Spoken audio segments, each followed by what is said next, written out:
Shalom saudara-saudari yang terkasih dalam Kristus Yesus. Khotbah minggu kita diambil dari Yohanes 21 ayat 1 sampai 7 dengan tema pekerjaan yang berhasil. Kemudian Yesus menampakkan diri lagi kepada murid-muridnya di pantai Danau Tiberias dan ia menampakkan diri sebagai berikut. Di pantai itu berkumpul Simon Petrus, Thomas yang disebut Didimus, Nathanael dari Kana yang di Galilea, anak-anak Zebedeus dan 2 orang muridnya yang lain. Kata Simon Petrus kepada mereka, "Aku pergi menangkap ikan." Kata mereka kepadanya, "Kami pergi juga dengan engkau." Mereka berangkat lalu naik ke perahu, tetapi malam itu mereka tidak menangkap apa-apa. Ketika hari mulai siang, Yesus berdiri di pantai. Akan tetapi murid-murid itu tidak tahu bahwa itu adalah Yesus. Kata Yesus kepada mereka, "Hai anak-anak, adakah kamu mempunyai lauk pauk?" Jawab mereka, "Tidak ada." Maka kata Yesus kepada mereka, "Tebarkanlah jalamu di sebelah kanan perahu, maka akan kamu peroleh." Lalu mereka menebarkannya, dan mereka tidak dapat menariknya lagi karena banyaknya ikan. Maka murid yang dikasihi Yesus itu berkata kepada Petrus, "Itu Tuhan." Ketika Petrus mendengar bahwa itu adalah Tuhan, maka ia mengenakan pakaiannya, sebab ia tidak berpakaian, lalu terjun ke dalam danau. Sahabatku, peristiwa kebangkitan Yesus membawa perubahan yang luar biasa bagi kehidupan murid Yesus. Ketika Yesus belum pernah menampakkan dirinya setelah kebangkitannya, kehidupan murid-murid dan orang-orang yang dekat dengan Yesus mengalami kemunduran, bingung serta ketakutan. Oleh karena itu, mereka bersembunyi dan berkumpul pada suatu tempat. Tetapi semua mulai berubah ketika Yesus mulai bertindak menampakkan dirinya. Pertama kali Yesus menampakkan dirinya kepada murid-murid, ketika murid-murid tanpa Thomas berkumpul di suatu tempat yang tertutup dan terkunci. Yang kedua kalinya, Yesus menampakkan diri kepada Thomas. Yesus menghendaki Thomas percaya bahwa ia benar sudah bangkit di antara orang mati, dan sebagai tanggapan penampakan Yesus kepada Thomas, ia berkata, "Ya Tuhanku dan Allahku." Thomas benar-benar melihat dan mengakui bahwa Yesus telah bangkit, dan penampakan Yesus yang ketiga kalinya adalah penampakan diri Yesus kepada murid-murid di pantai Danau Tiberias yang menjadi teks renungan kita.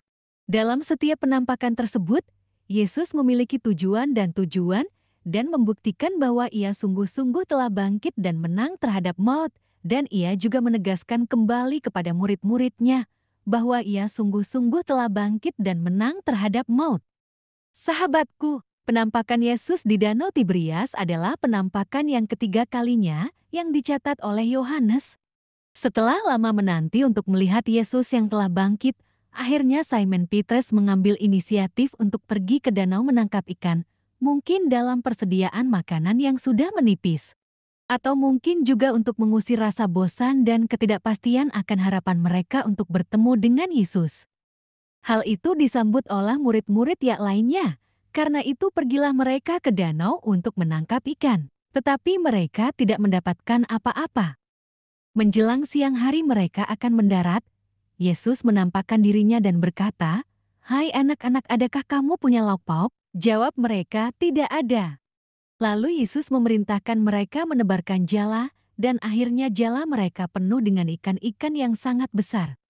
Peristiwa penangkapan ikan yang banyak itu mengingatkan kembali murid ketika dulu Yesus menunjukkan mujizatnya dengan memenuhi jala mereka dengan banyak ikan dan menyuruh mereka untuk menjadi penjala manusia. Dari renungan ini, kita bisa belajar bahwa kehidupan yang penuh dengan tantangan sering sekali membutakan hati dan pikiran kita untuk melihat dan merasakan kasih penyertaan Kristus. Seringkali kegagalan menguasai hidup kita, sehingga kita tidak lagi memiliki keberanian untuk mengambil keputusan hidup kepada Tuhan. Biasanya orang yang putus asa mengalami mengecewakan akan menarik diri dari komunitasnya. Dalam Minggu Peningkatan Ekonomi Jemaat, kita menyadari bahwa kebutuhan ekonomi menjadi hal penting yang harus dicukupkan. Pastinya cara untuk memenuhinya adalah dengan bekerja dan berusaha. Banyak tantangan sekali yang ada, baik dalam prosesnya juga hasilnya. Seringkali kita tergoda untuk mengerjakan pekerjaan yang melanggar perintah Tuhan hanya karena berorientasi kepada hasil yang diinginkan. Atau melakukan pekerjaan dengan baik, tetapi hasilnya tidak dipakai untuk sesuatu yang tidak diizinkan Tuhan.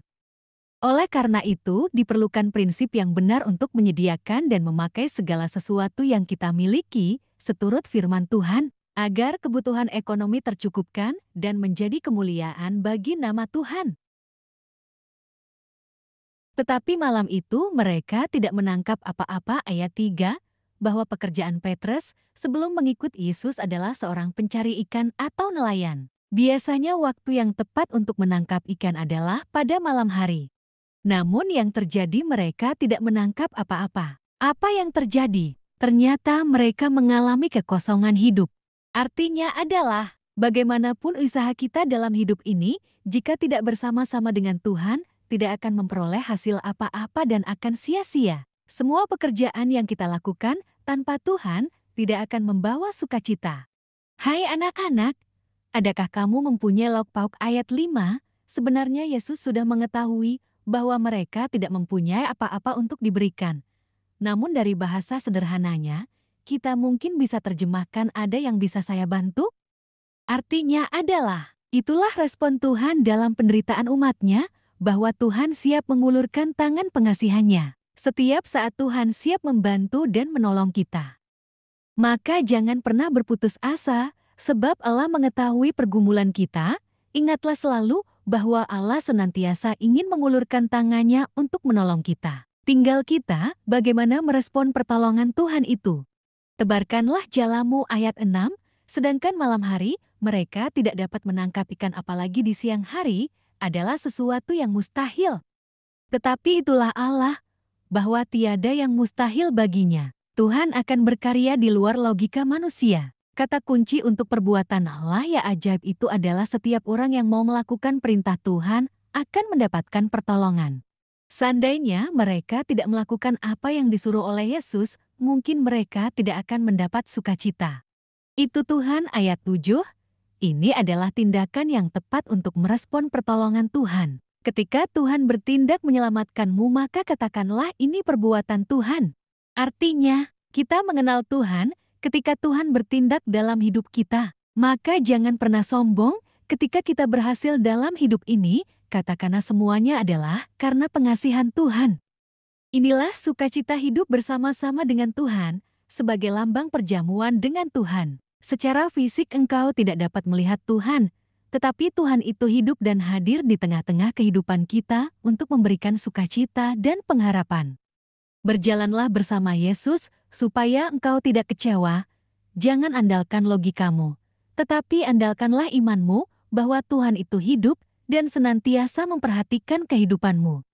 Jangan andalkan pikiran, tetapi lakukanlah perintah Tuhan dalam setiap pekerjaan, maka Tuhan akan mendatangkan sukacita. Itulah yang ingin diperlihatkan Tuhan Yesus dalam nas bacaan kita kali ini. Amin.